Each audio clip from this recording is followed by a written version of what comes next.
Hello, and welcome to my office. I'm really at my child's skate park, and I'm spending a long time here, about 6 hours max. It could be less, but I wanted to tell you that I was here because I want to talk about today how to manage your time. A lot of times I feel overwhelmed and then I get angry, and so I always start my day with praying the rosary. I have to. So I say that, okay, I have so much time in the morning, so I'm going for my walk while I pray. It's a great time. Okay, so I might as well use up this time very wisely, and there's like 4 different things that I want to do here. First and foremost is writing my book. I have to devote this time at this skate park. I must do that, as you see here. So that's my first thing. And I have to edit, and I have to vlog and blog and all this here. If you don't dedicate just a little here and a little there, you will never get it done, ever, because all of these things take so long. So to write a book, it takes forever. So you have to put a little here and a little there. So I spend many hours dedicated to this particular love of mine. So then now I have new loves. I'm even taking courses on Khan Academy, and I do that in the morning, see? So any time at all that you have, whether it's 5 minutes, 10 minutes, maybe half an hour, a couple of hours, all right, maybe while the kids are sleeping, whatever it is, do it. Just say, forget relaxing, forget this, that, and the other thing, unless relaxing is in your plan, because you do need that. But for the most part, I say, you know what, I'll be relaxing when I'm dead. I'll relax tonight when I go to sleep. So let me just do what I gotta do and press forward and get all these things done. This is my son. This is my son in the red. And he's really wanting to know how to do a certain trick that requires flipping. It's called a flare. And so, see, he's taking upon himself to ask the people if they can bring out their mattress, which was over here. And he doesn't have a teacher, but he is researching it by asking good questions, and see how this gentleman is teaching him. He doesn't have to pay for it. We already paid to get in. He's figuring things out for himself.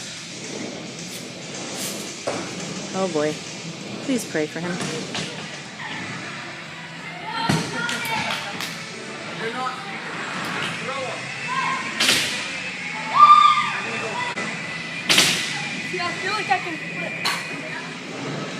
I always say, my motto is, people need people.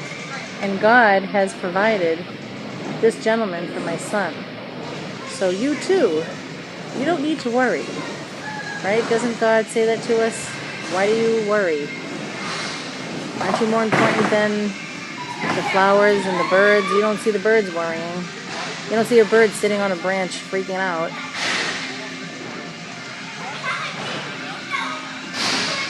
So God has provided. That is just awesome. And that's the other reason. So a lot of people think I'm crazy for letting my son do this sport. And I say, you know, God keeps providing all of these things for Seth. And so that must mean I have his permission.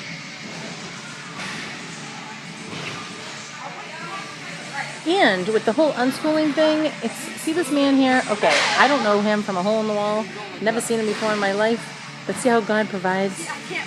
My son's next trick is a flare. And all of a sudden now, there's a mattress here.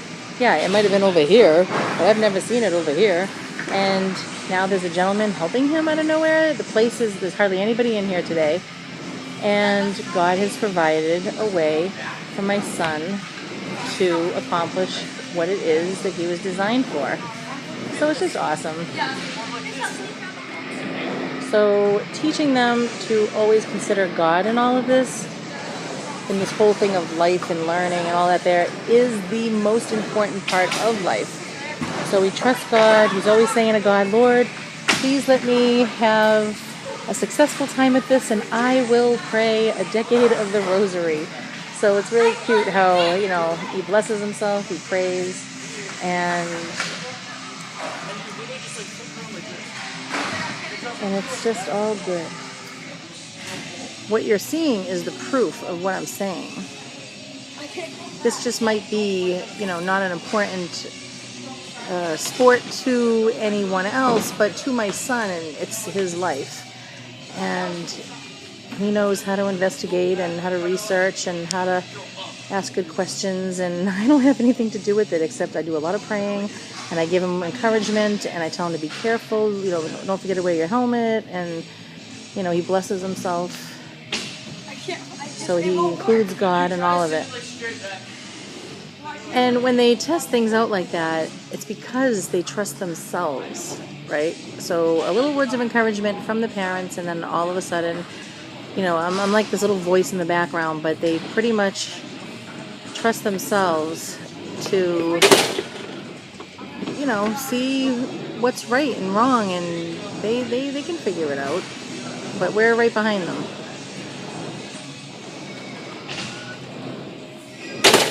Okay, so now this is the very first step after talking about it, that he's trying to send it, just a little, not sending it, but trying to get the feel of it lightly with the scooter.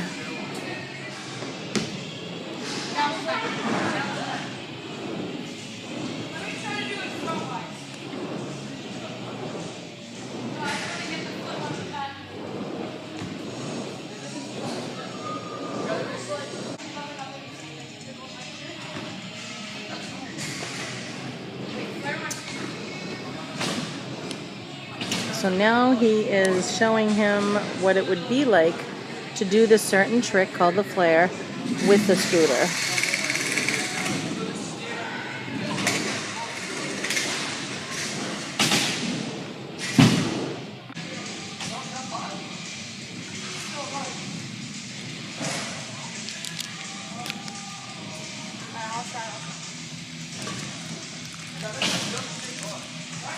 So he's practicing without the scooter first to get the feel of it.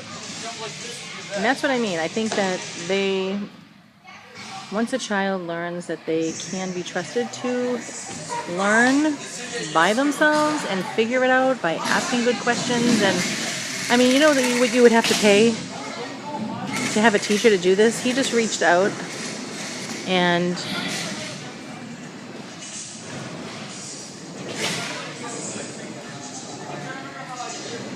so it's very interesting that when a child is trusted to teach themselves and to learn and to research, and they have their parents' permission to do so, look what happens.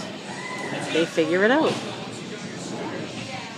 So I have about an hour left, and I used my time really wisely. When my children wanted me, I would help them out. I videotaped for my son. I spent a lot of time with him over there.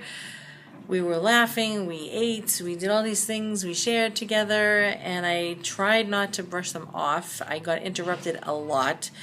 So I just had to stay focused, and I got everything that I wanted to do. Now I'm going to edit because I have time.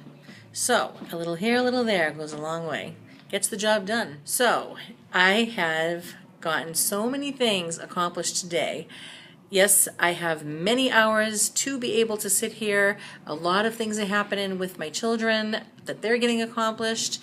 So my daughter is learning how to work with her brother out there, videotaping and having a lot of fun with that mattress that I showed you. And my son, he accomplished a lot of things, a lot of new tricks. And my daughter was all excited because she got Wi-Fi, hey, and had some good questions for me with unschooling. It was really cute, and I just keep getting reminded how much they just want to know. So I now am going to work on a video that I have stored away, and I have extra time. So in the next hour, I will be doing that. I encourage you to get motivated because I know, at least for myself, I sometimes don't get to the things that I want to do in my life. I say, oh, I would love to do this. I guess I'd love to be an author, but I'll have to wait. Just a little here, a little there. That's all you have to do, right? We get so discouraged because we're like, oh, I can't do it all. It'll never get done. So you know what? I'll just wait till I'm retired. My kids are grown. I'll be really old. And, hey. So I'm starting to stare up into space. I'm really tired, I guess.